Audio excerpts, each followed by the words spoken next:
Good afternoon. Welcome to our Business Agility video podcast. Each week we explore practical business technology topics for business owners. Topics typically range from things like digital transformation, business intelligence, AI or artificial intelligence, to the economy or new business trends or functional operations, even such as supply chain management, shop floor automation, and that kind of thing. So we'll start with quick introductions from our panelists, and then we'll get right into our discussion topics for today. The format is interactive, and so we have people joining us directly on our Zoom webinar platform and also our Facebook live stream.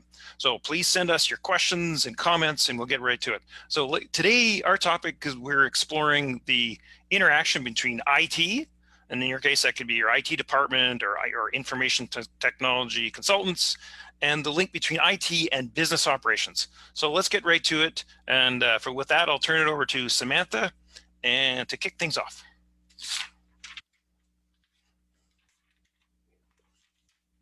Oh, Samantha has to go off mute.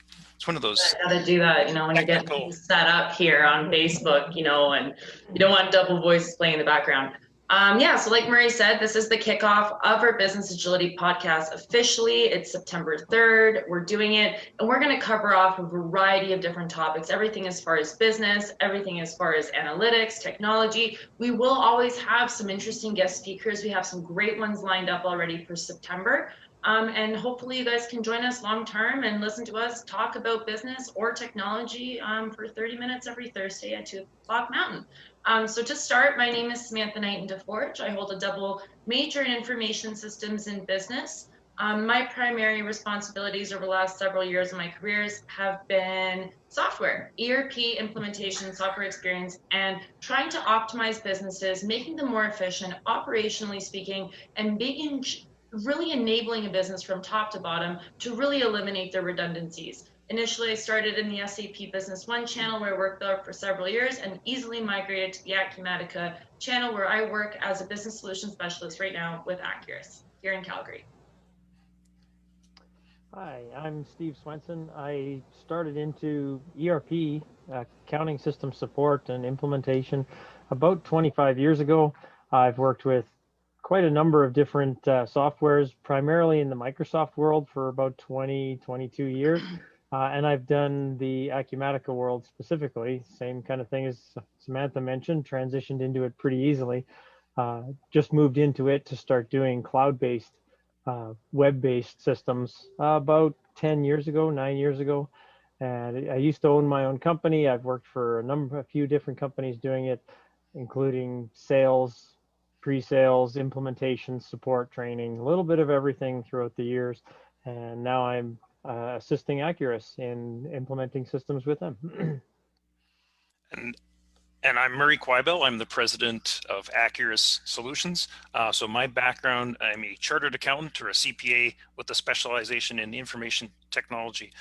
What I find today with business technology is we've got, with current web tools or web technology and cloud-based applications, we can get solutions delivered a whole lot quicker. So in the past, even with back to the DOS days and then into the client server software days, it always took a long time to get the stuff up and running. And that always bothered me. And what I like today is that we can get stuff up and running very quickly. And of course, that's what we, in our business agility, that's what we're all about here, is it's about the technology, but really, how does it affect business and what can we deliver for business? And that's what we always aim to do in our podcast is let's throw out some practical ideas that business owners can use every day. So I'm passionate about that, is that let's use technology to our advantage to help us sell more, to help us get more efficient in our operations. It's not all about the accounting for sure. It's how operations can become streamlined and efficient. So that's always my spin on this, but let's get right to the topics and I'll turn it back to Sam here. Yeah, you bet. So I think one of the first things we as, ERP specialists and, people who've worked in the ERP space for so long, a common question that comes to mind is there a gap between IT and business operations? Yeah, I definitely have seen that over the years.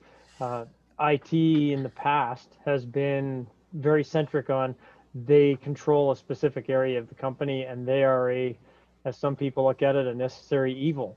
They have to be there in order for you to do your business. We also used to see large IT departments or IT contractors working with companies to keep servers and client workstations up and running and all of the different things that had to go on for storage and your applications.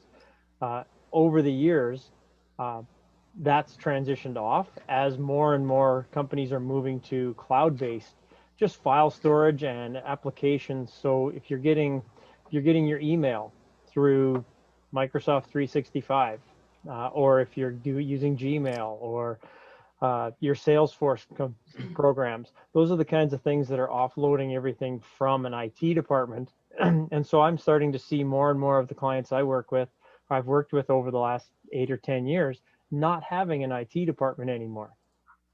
That's a good thing in a lot of ways, because during the transition to web-based systems, we were seeing IT departments doing the search for software, but they were looking for software that they wanted to support and they had an interest in supporting. It was to support operations, but they really wanted their fingers in it. They wanted to be the ones involved in controlling it. And I definitely agree on that front. I mean, I think I've seen it happen a lot of times. I mean, for me, I'm a big person against biases, right? So when you talk about even previous, whether you're in IT or in accounting or whatever division you use, bias tends to be a huge aspect of it. I want to get into biases here in a second, but I guess what I've seen in the past, and I don't know if you guys have seen that in the past, is having IT departments specifically choosing solutions so they're not out of jobs. Right. So they're picking, yes, the sitting on a server, sitting in a building, or now data centers at the same time. And you have all these people picking solutions so that their roles aren't eliminated. Ethically, is that the right thing to do or the wrong thing to do? Well, I think as humans, that's human nature, isn't it? To react to change, or to be kind of wanting to resist change. So it doesn't matter if it's IT or even the person that's done invoicing the same way, or to someone that's done email the same way. So people are reluctant to accept change. And I would say, as far as IT departments go and IT professionals, the business has changed really dramatically. And we've seen some people and some companies become very embracing that change strongly. So they will move step and step along with new technologies, embrace that, seeing that they are able to deliver more efficiency to business all over the place. On the other hand, we also see people that really haven't changed, and they may be still kind of stuck in some of the old client server environment. Now, it does depend on the nature of the business. So some industries, oil and gas is notorious for this. There's a ton of business software applications that really can only run on traditional servers. So they're a little hamstrung in terms of their ability to adopt some of the newer technology. But what we see, what I would say kind of my frame of reference would be some of our customers that are small, medium-sized businesses that really can be very agile. And what we see a lot of is a lot of our customers actually have no IT department at all. You have the business owner that is deciding, hey, I need a better system for managing customers, or even file storage or file sharing or email, or even any of the operational areas that an ERP software can do. But really any of that, the business owner or someone within sales or operations or the warehouse says, I need to do this. So they start Googling, or they go on the internet and they find an application that works for them. So in that sense, they haven't gone to anyone in IT. They've just found something that works for them. And I see that a ton. And that's a real emerging trend across the business, is that it isn't being driven by IT, but it's been, if they have an IT person or department, it will be influenced for sure, but the business is always going to be kind of in control of that, and solution always needs to kind of fit the needs of the business. But yeah, any further Well, I guess my thoughts around that as well too, right? It can as segue into, operationally speaking, finding a product that works, right? Okay, maybe a business needs something for asset management. Maybe they need a human resources system. Maybe they need time tracking. Maybe they need whatever the system might be that they're looking for. Yes, that's exactly how people do it. They'll start Googling and then they're starting to, bolt onto integrations. Now, as far as business owners go and the involvement of them, I mean, this is something we often don't see either, right? We have people sometimes researching things. There's not a lot of buy-in from the top. Business owners only get roped in, at the very at the 11th hour, to say the least. And then turns out that the last, couple hundred hours that their team has spent has just kind of gone, to waste, because now the whole priorities change. So, I mean, personally, I think business owners should be really heavily involved and understand the big picture of what an integrated solution or business technology can do for a business, and not just come in at the 11th hour. Definitely. I totally agree. The business owner and stakeholders have to be involved right from the beginning. They need to know what the solution is and what problems they're trying to solve, so that you're not going down one individual person, or it could be a department. It could be you're not following something to just look after their agenda. It has to be what is in the company's best interest. And at the end of the day, they're the ones paying the bill. So they have to be involved right from the beginning and make sure that they're invested. It also then follows right through to the implementation. If they're not involved, then there's no top-down enforcement of implementing the system. The people who wanted it are interested in putting it in, and everybody else in the company just kind of puts in time when they feel like it. So having that key stakeholder knowing why and what they're getting is very important. And I mean, we've seen that happen to us, over the course of a couple of different, opportunities that we've worked with, where, yeah, sometimes, 11th hour rolls around, and then the priorities change and shift dramatically, right? And that's just the nature. But I mean, as far as a business owner understanding, right? How does someone understand as a business owner when they need to get, some sort of an additional piece of software? Is it going to integrate? What do you guys think are a couple of red flags for business owners? Because we can't expect someone who owns a manufacturing company, to specialize and understand what the capabilities of software are. So, and I mean, you guys have heard me say this like a broken record. My biggest thing is capturing the data once. That is all it should take. If you have people entering data from one system into another, that's when you know you're running into a problem. And that's my biggest thing. And I know you guys have heard me talk about this up and down, but what do you guys think is another sort of trigger for a business owner to go, hey, you know what? I saw that Business Agility podcast and they mentioned something about capturing data once. What do you think is your sort of pet peeve, or what grinds your gears, so to speak? How much time do we have here, Sam? Sorry. We really could talk all day about it. Sorry, I'll just offer, I think what you just mentioned there, Sam, about entering the data once. Holy man, do we see that all over the place, particularly service companies. And so they may not even know that they're doing it, but the data might be a timesheet from a person. It might be a field ticket. They'll take that same the data and then use it for invoicing, or same for payables and payroll and so on. But that's just the start, and then that same data will be used for tax reporting and all the other kind of things. So yeah, capturing the data once at the source is absolutely critical, and the business value of that is enormous. But sorry, I jumped in there on Sam's point. Steve, I know you could probably talk for 20 more minutes on this. No, I agree. That's exactly it. You just increase the risk of error when you start doing that. So people are human. If you have to manually key things in, mass amounts of data, you're going to ask for errors.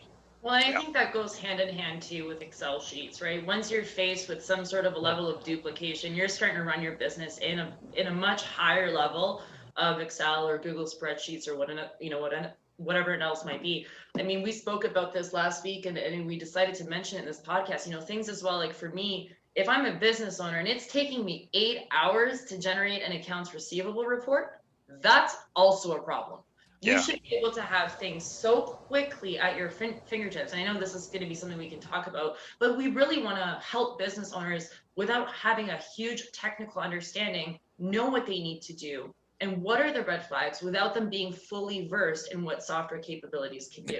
I think the first to that point, how does a business owner know that, know what they don't know, kind of deal. And the easiest telltale sign that I always say, and I always tell people, is spreadsheets. And are you using spreadsheets to run your business?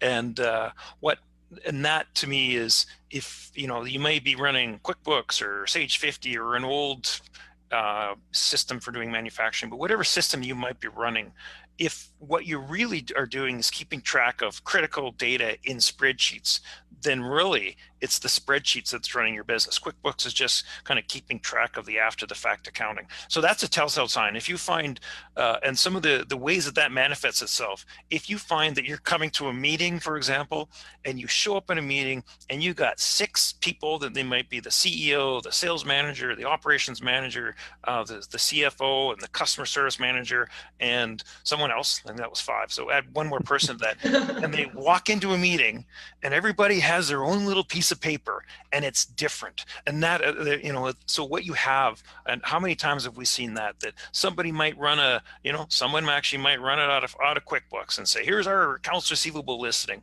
And then someone else has another spreadsheet that they're maintaining of all the active projects they have. And someone else may have a listing of inventory that they need to have that's key for one of the projects. But the point being is that if everyone comes to the same battle with a different set of tools, then the first thing you have to do is ask, you have questions around whose data is valid. So right then and there, you're wasting time, and you've got incorrect data. It's not timely, it's not consistent, it's not complete. All the perils of using spreadsheets are right there in front of you. So I think that's just an easy one. So if you see a ton of spreadsheets in the business for tracking key variables such as operations or projects or inventory management or customer management, so many different things, that's a real key sign that, holy man, there may be a more efficient way of doing things.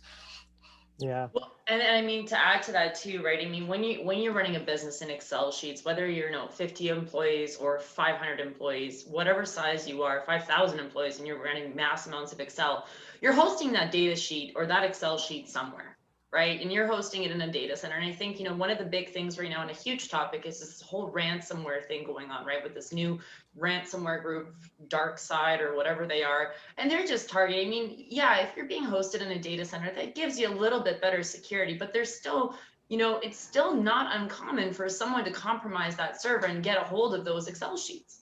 And just imagine having to modify an Excel sheet day in and day out. Like, you might as well just scrape a cheese grater against your forehead.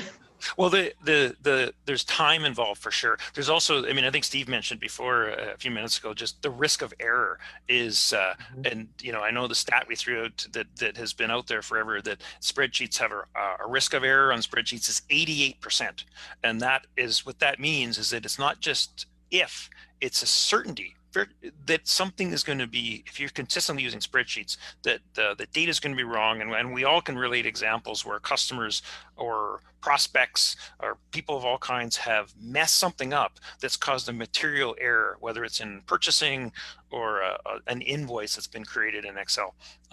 Hey, I see we have a comment that's coming through on the Facebook feed. Yeah, the line between business and IT is definitely blurring.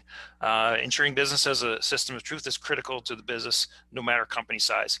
And I think, yeah, actually good point. And I think the key thing there is company size. And what that means is that the solution can be different depending on the company. And that is kind of why it is hard for business owners to know really what was working well and what's not, and what are the influences from some people that they know on the technical side, and who do you trust. So there's lots of kind of issues there, questions, but I encourage you, if you have questions or comments, throw them at us, and we'll debate them. But Sam, we probably will. Yeah. I mean, I guess just to finish off on the whole Excel thing, right? I mean, when we talk about errors, think about our own customer experience, right? One of our customers had a $75,000 mistake in the course of 6 months, right? So, and that was huge for them. And at that point, they said, okay, you know what? We want to reopen this conversation, because at that point they had been burned. They'd realized, they probably, yes, as an ERP solution is in a sense some sort of an audit trail, but that's not all it is. You know, it does so much more. And I think a business owner, being able to find a way to empower your business with the correct tool is really critical for any business at large. You know, biases tend to run into a huge, you know, problem when you're selecting software. People have worked with previous softwares. Oh, I really like this program, or I worked with this in the past. It's great. And then you find yourself pushing a square into a circle for the business because somebody has worked with that piece of, you know, software in the past. Just to be clear, the situation Samantha mentioned, they're our customer now. They weren't when they made that error. Yeah, they're a customer now, but and I think something like that is just a key business driver that might say, "Hey, geez, you should look at something different." And so, yeah. And I mean, I know we're really passionate about analytics and having a business owner have their fingertips on their data as far as analytics go.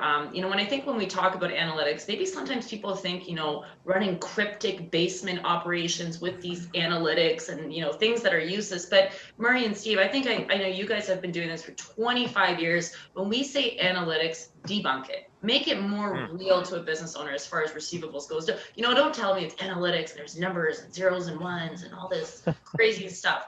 Analytics, what does it mean to you? And what does it mean to a business owner? Murray?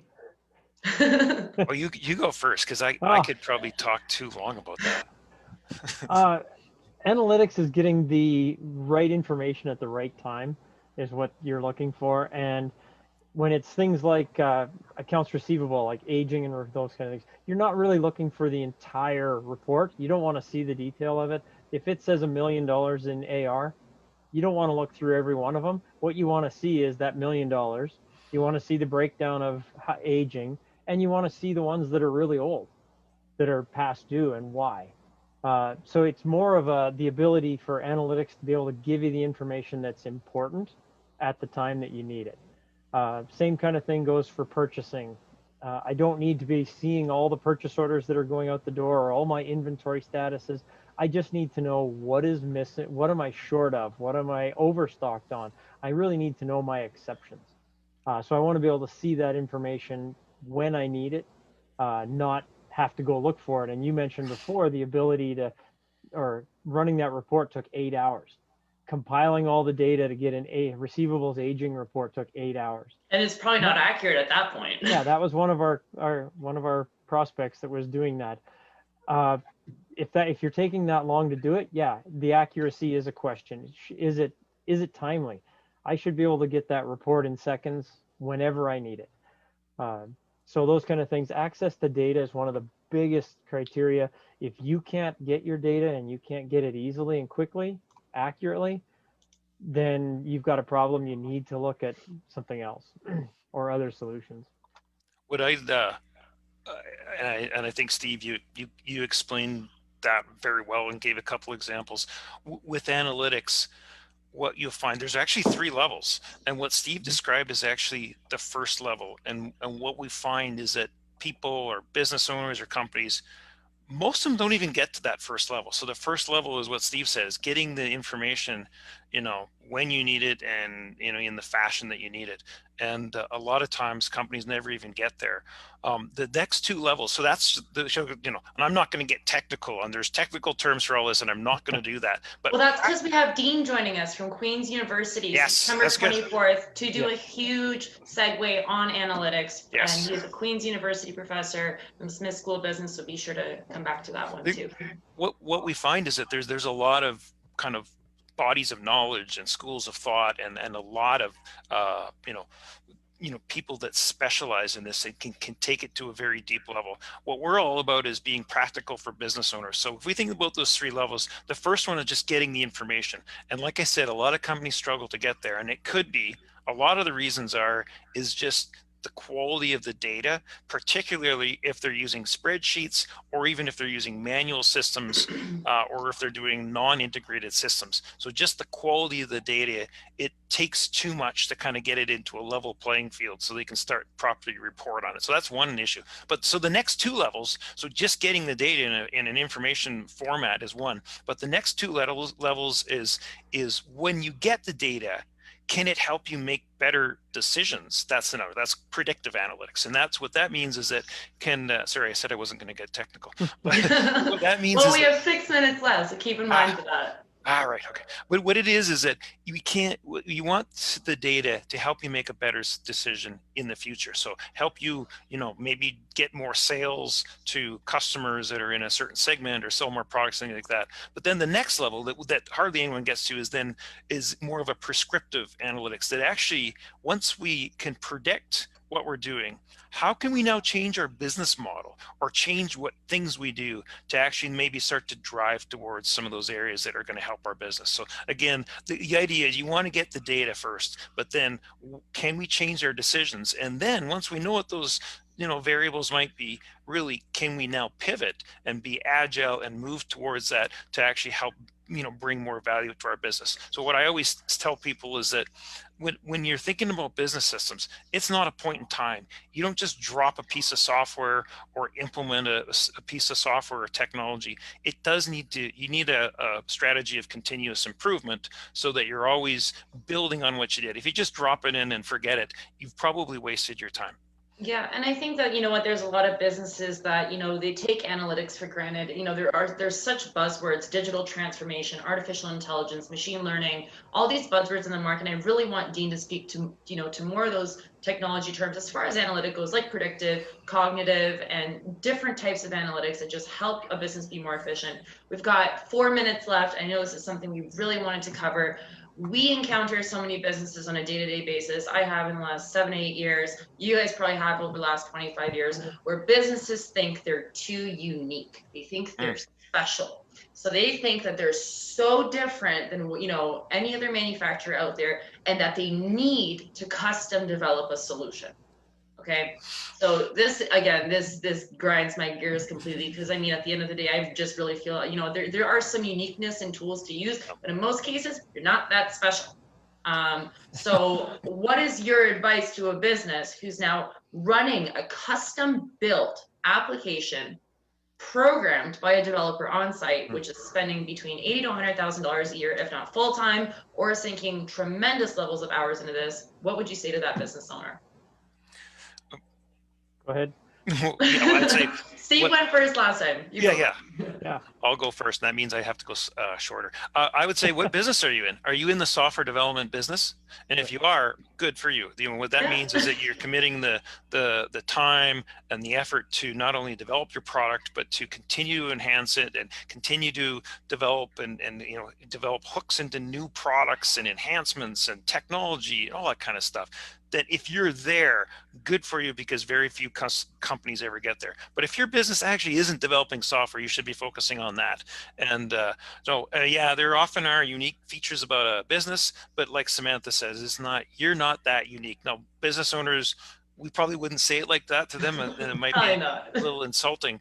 But the idea is that the business challenges are often pretty common out there. So it makes sense to leverage something that exists mostly out of the box, and then take some tools that exist within that. Customization modules, for example, it's built into the software. You're not customizing the source code. There's customization utilities that are part of the system that are developed or in there and designed for you to kind of take what exists out of the box and tweak it to your needs. So that's a better way to do it. So start with something out of the box and then build some tweaks here and there around it. But I'll let Steve go in there, and then we've only got a couple minutes left. Yeah, I totally agree. I had a customer just last year that was contracting with us to do their ERP. They wanted to upgrade their accounting and their billing and their project tracking and their inventory, but yet they still had a home-built, internal-built software that they were doing for their sales department. And that was exactly what we asked them. Are you in the software development business? Are you going to resell that to other people? Why buy a truck if you can build one in your backyard, right? Why not? I could do that. Yeah. As to your point, Samantha, the hard part is if they've already built it and they're running it, it's hard. They always look at it and say, well, I've already got it. It doesn't cost me anything more to keep it. Well, it does. You still have that full-time developer, or even half of that developer's time going into it. And are they on the latest technology? And what happens, because over the years I've seen people write systems and they wrote it in DOS. Then they wrote it for Windows. Then they rewrote it to be web enabled. Then they rewrote it to be cloud enabled.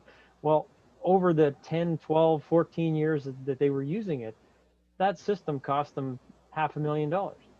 They Well, didn't. that's the thing, right? People don't look at it that way. They see it as, oh, you know what, it's just, yeah, this person works for me anyways, you know, it's something for them to do. And then ultimately you run into things like we discussed last week, Murray and I, where we talk about, you know, technology, Windows Server updates, you know, security updates, whatever the updates are on that server, you know, that affects that piece of code. But I guess we're right at 2:30 here right now. You guys have any closing thoughts on what businesses should be doing, or what are or red flags they should look for?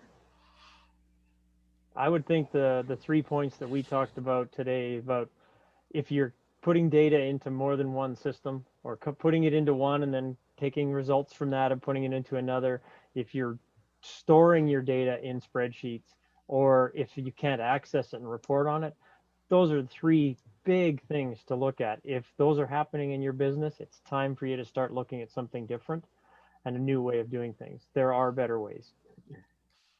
Right. I'll just say continuous improvement. You know, look for gaps. There's always gaps somewhere. Then look for, you know, see how we can improve that, and then let's have an open mind as to what the solutions might be around that. And my closing thought that stands as always: capture the data once. It's always going to be my biggest go-to. But thanks everyone for joining us today. We really appreciate your time spending us. Tune in for our video podcast next week, Thursday at 2 p.m. Mountain, 4 p.m. Eastern. Thanks.